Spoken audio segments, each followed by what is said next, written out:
Pulled this out 11 days ago. Look at how bad the fuel tank is. The Vauxhall engine I brought over.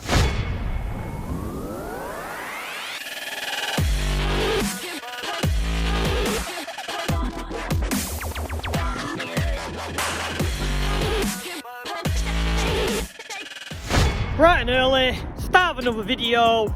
We're over, it's getting a regular thing this, we're over at NY500 and Riders Retro. So we're over here this morning, bright and early, to make a start and to see the progress on the Sierra build. That's why we're over there nice and early. We've also got a bit of a thing to slip in.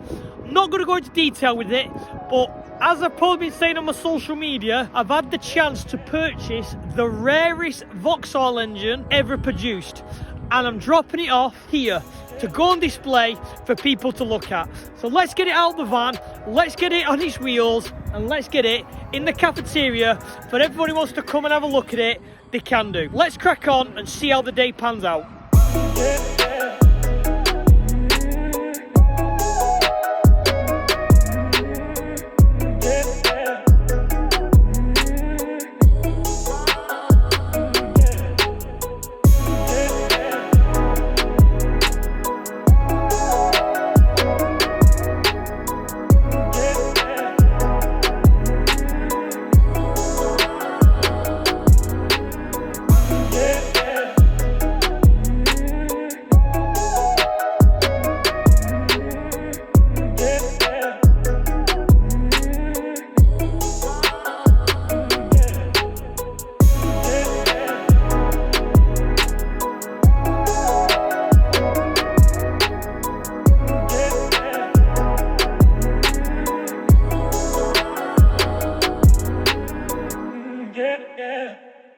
To show progress, we pulled this out 11 days ago, and this is the first time I've seen it since it's been dragged back to NY500 and they've cracked on. I'm so impressed with the progress of what's gone on with this car. I didn't expect us to start it for probably months and months and months. But as you can see, from 11 days ago, from being pulled out of a rotten puddle of a garage, all the bodywork's been stripped, all the parts have come off, and we're on with seeing what kind of condition this shell's in.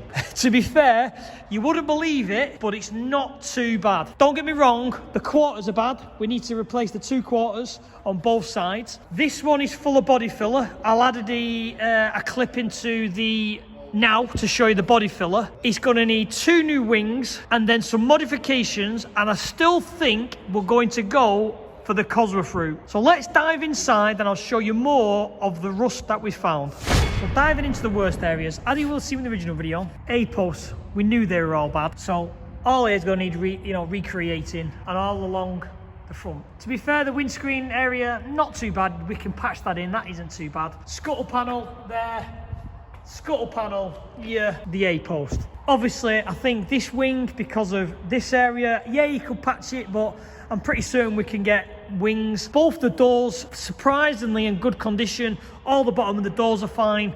Doors are salvageable. Engine bay, we haven't took the engine out yet, but as you can see, it's all in reasonable condition. So not much patchwork in there. So, rear quarters. I'll tell you what's funny, what Steve's done is, you can see the black line here and the handle.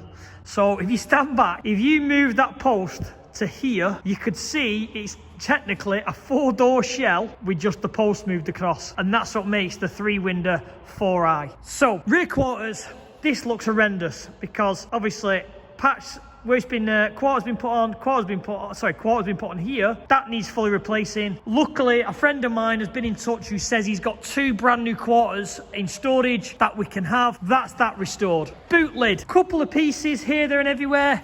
But again, not monstrously bad, nothing real major, but again, more around where the spoiler was. So we can patch and repair that. A little bit along the top, we can sort that, not really an issue. This rear quarter, same as the other side. We're going to replace the rear quarter because of the rust. And again, I know the purists are not going to like it. We're 99% certain we're going to get rid of this window and we're going to turn it into a Cosworth Replica. Reason for that is, we're going to use this car for a bit of fun.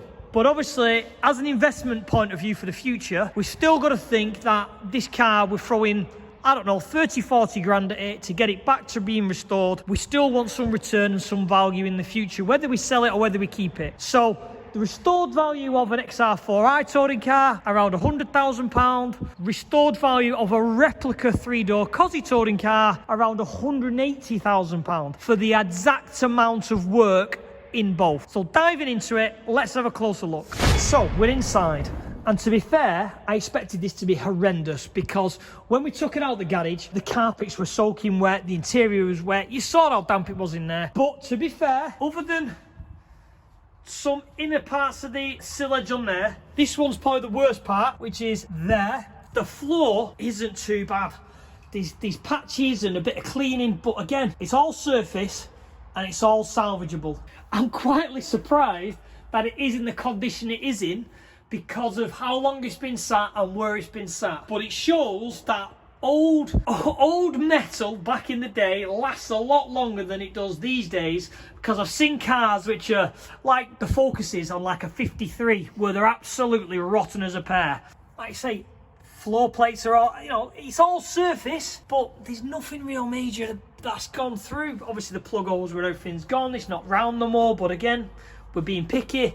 Small patch here to repair. So we're going to now dive into it. I think we're going to either get it on the ramp or take the engine out. I don't know what the plan is today, but that's a quick overview of what's been done in the short period of time it's been over here at Riders Retros and NY500. So this is the first time we've got under the Sierra. On first glance, from being sat in a puddle for 30 years, it isn't that bad, to be fair. Yeah, as you can imagine, the stuff that bolts on and off, yeah, it's going to have flaky rust on. It's starting to some places delaminate on the metal, but that's can be unbolted. And with it being a touring car replica, we can tubular chassis most of the front cross member, back axle setup. So we're not really overly concerned about that. We're more concerned about the Sierra shell itself, because that's the part we're using really. Let's dive under and you can have a look yourself. So obviously front cross member, yeah, it's all flaky, it's going.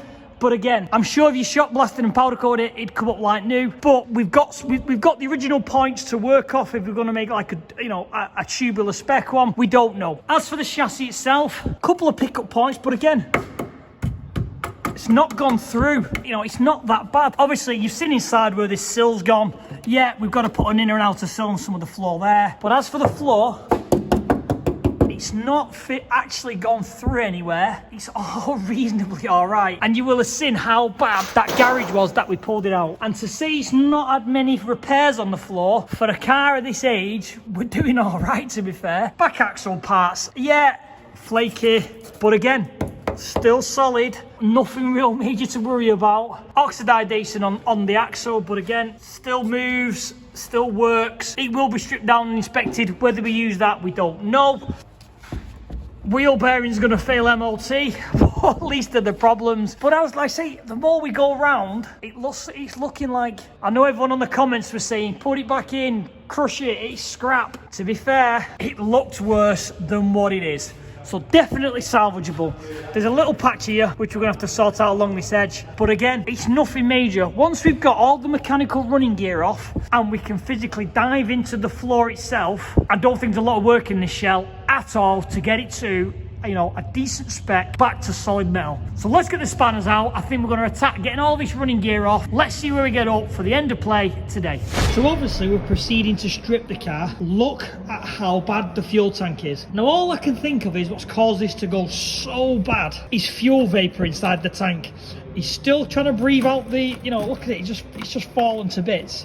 I can only think it's down to the vapor in the tank eating the metal, and then this is what's destroying it. But then to show you how weird this is, where it sits, it's like brand new. It has not touched anything other than eaten the fuel tank. Very strange, but this is probably the worst part of the old car, to be fair. We're not using it anyway. We'll do a full aluminium tank. So I just wanted to show you how mad that fuel vapor can eat this, but then for some reason has not eaten the car. Engine and gearbox removed. We've started to remove some other panels. We've just started to take the scuttle panel out. We've vacuum cleaned all the rust away. And even being perfectly honest, it's not in too bad condition.